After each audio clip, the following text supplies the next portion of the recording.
Hello everyone.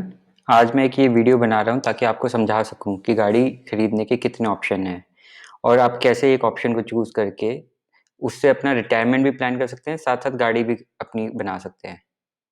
तो शुरू करते हैं वीडियो को।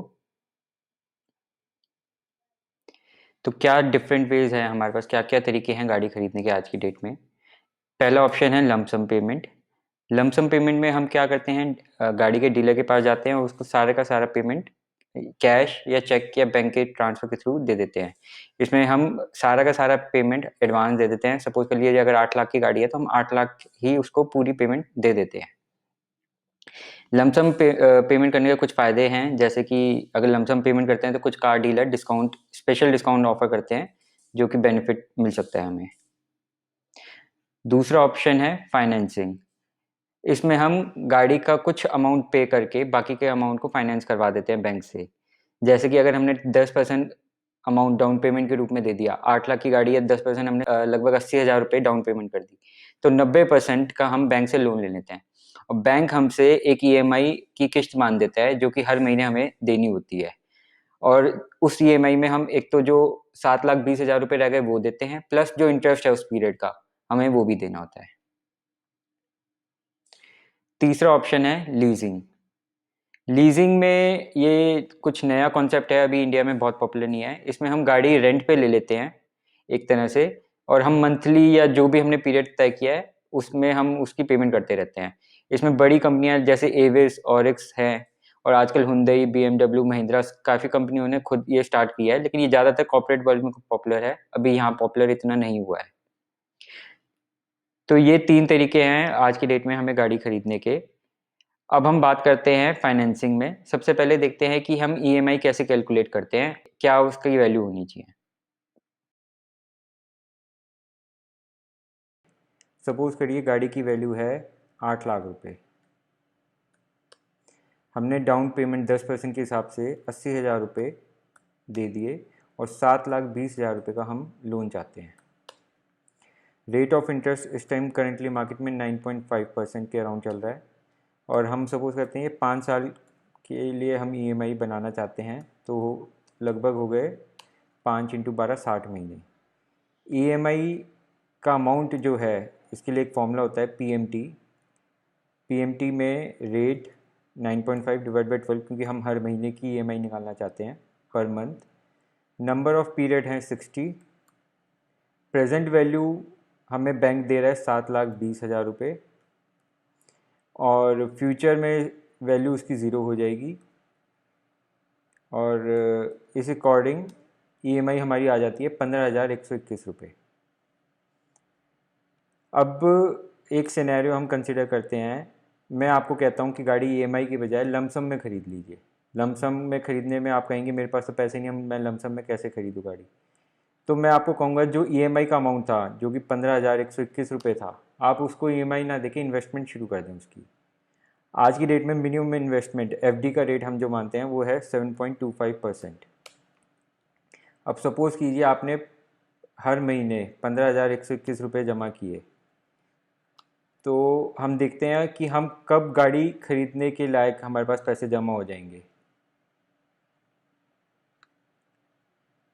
ये महीने लिख लिए मैंने, और हर महीने अपने 15,121 रुपये जमा करवाते गए।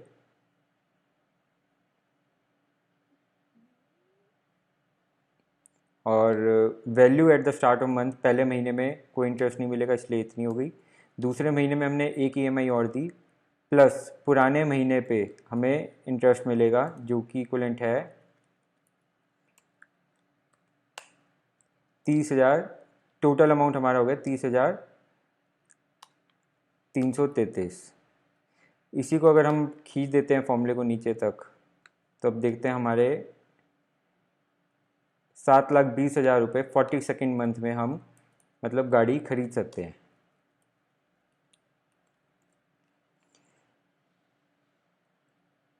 मतलब आप अगर इस तरीके से देखेंगे तो हमने 42nd मंथ में गाड़ी खरीद ली, बजाय कि 60 महीने ईएमआई देने के। हमने 18 महीने जो ईएमआई के अमाउंट बचाया उसको हम इन्वेस्ट कर सकते हैं, या उससे हम और चीज़ें खरीद सकते हैं। अब सपोज़ करते हैं अगर ये हम लॉन्ग टर्म में देखें, आप हर साल में 5 साल हर 5 साल में एक नई गाड़ी खरीदते हैं। तो अगर हम ईएमआई का सिनेरियो देखेंगे, अगर सपोज स्टार्ट करते हैं, आपकी एज है 25 साल, आपकी फ़र्स्ट गाड़ी है, आपके पास कोई पैसा नहीं था डाउन पेमेंट करने के बाद, इसलिए आपने पूरा 7,20,000 लोन लिया, 15,121 आप ईएमआई अमाउंट दे रहे हैं, और एंड वैल्यू जब आप सारी ईएमआई दे देंगे तो जो एंड वैल्यू रह जाएगी वो भी ज़ीरो, क्योंकि जब आप गाड़ी की जो एंड वैल्यू होगी उससे आप नेक्स्ट गाड़ी की डाउन पेमेंट करेंगे, उसके अलावा उससे ज़्यादा शायद ही बच पाता हो पैसा। उसी तरह हम देख रहे हैं इसको, हम हर 5 साल में गाड़ी नहीं खरीदेंगे, तो इसको हम अगले 10 गाड़ियों तक का सिनेरियो बना के देखते हैं ईएमआई में क्या बनता है।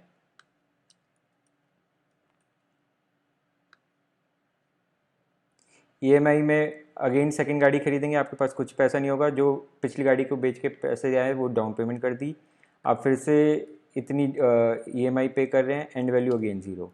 यही सिनेरियो 10 गाड़ी तक चलता रहेगा, मतलब आप 70 साल के हो जाएंगे तब भी आपके पास इससे कोई इनकम नहीं आ सकती, ये सिर्फ आपका एक्सपेंस है। लेकिन यही चीज़ अगर हम एज ए इन्वेस्टमेंट देखें, आपने देखा कि हम पहली गाड़ी खरीद सकते हैं 42nd मंथ में, तो ये हो गया आपका, मैं इसको थोड़ा छोटा कर देता हूँ, शायद दिक्कत हो रही होगी।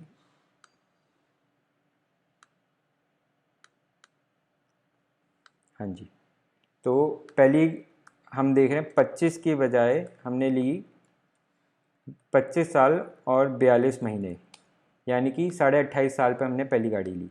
तो दूसरी गाड़ी हम फिर 5 साल बाद खरीदेंगे, और इसी तरह हम करते रहेंगे। तो और 10वीं गाड़ी हमारी जो आएगी वो आएगी 73.5 ईयर्स पे। अब अगेन हमारे पास स्टार्टिंग में पैसे हैं 7,42nd मंथ में 7,20,400 467 720,467, इसमें से हमने 7,20,000 की गाड़ी खरीद ली, तो बचे हमारे पास 467 रुपीज़ रह गए सिर्फ। अब हम देखते हैं, जब आपकी पहली गाड़ी खरीदी आपने उसके 5 साल बाद हमारे पास, क्योंकि हमारी ईएमआई की बजाय इन्वेस्टमेंट चालू है 5 साल तक, तो उसकी क्या वैल्यू हो जाएगी। तो उसके लिए एक फॉर्मूला है बड़ा सिंपल, फाइनल वैल्यू रेट जो कि ये है हमारा H35 डिवाइड बाई 12, 60 मंथ के लिए हम ईएमआई इन्वेस्टमेंट कर रहे हैं।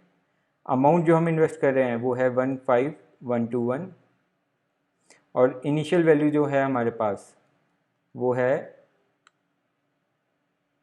I37 means 467।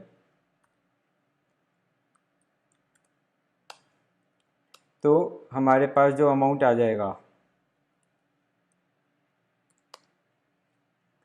पहली गाड़ी खरीदने के 5 साल बाद 10,96,000 रुपये इकट्ठे हो जाएंगे। अब जब हम सेकंड गाड़ी खरीदेंगे तो हमारे पास इतना अमाउंट है, इसमें से अगेन 7,20,000 रुपये हम इन्वेस्ट कर देंगे गाड़ी खरीदने में, हमारे पास अमाउंट रह गया 367। आप देख रहे हैं हमारे पास इनकम बढ़ती जा रही है। अब एंड वैल्यू आफ्टर 5 साल सेकंड गाड़ी के हमारे पास क्या होगा, 16 लाख रुपए। इसी तरह हम इसको करते रहेंगे, तो हम देख सकते हैं after 73 year of age 10th car, तो हमारे पास एंड ऑफ 73.5 मतलब 78.5 की एज पे आपके पास लगभग 3,20,00,000 रुपए इकट्ठे हो जाएंगे। तो आप देख रहे हैं, जैसे अगर हम इंटरेस्ट रेट मान रहे हैं 7.25% का, तो हमारे पास सेविंग हो गई है 3,20,00,000 रुपए अप्रॉक्सीमेटली। अब ये इंटरेस्ट 7.25 हमने माना है, ये इंटरेस्ट 15% भी बड़ी आसानी से लिया जा सकता है। उसके लिए आप वरुण मल्होत्रा की वीडियोस दे सकते हैं, वो बताता है कैसे इन्वेस्ट कर सकते हैं आप इंडेक्स फंड में और 15% का रिटर्न बड़ी सेफली ले सकते हैं। तो जैसे ही हम अगर 15% का 15% का रिटर्न के लिए इन्वेस्ट करते हैं हमारा अपना अमाउंट 15,121, तो आप देख सकते हैं एंड ऑफ 78.5 ईयर आपके पास लगभग 100 करोड़ रुपए इकट्ठे हो जाएंगे, जिसमें कि आपने गाड़ियां भी खरीदी और साथ साथ आपकी इनकम भी बनती रही। आपको सेक्रीफाइस बस इतना करना पड़ा कि 3.5 साल तक आपने कोई गाड़ी नहीं खरीदी। अब एक और टॉपिक पे मैं बात करना चाहूँगा आपसे, जो कि है इन्फ्लेशन।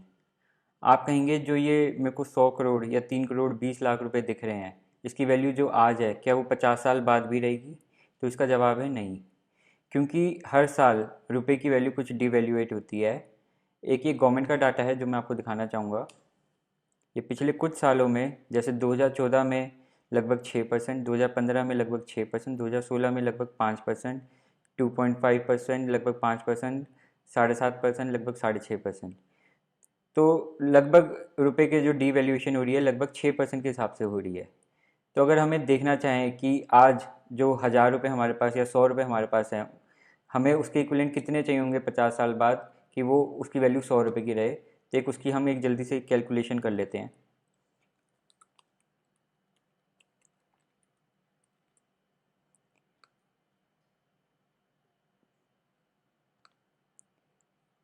पचास साल का हमने ये बना लिया है।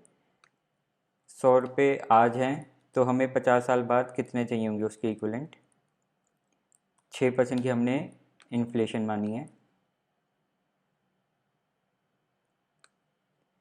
तो हमने देखा कि 1737 रुपये अगर हमारे पास 50 साल बाद होंगे, वो आज के इक्विवेलेंट 100 रुपये के बराबर होंगे। तो 100 1737 यानी कि लगभग 17.37 टाइम्स डिवैल्यूएट हो जाएगा 50 साल में रुपए।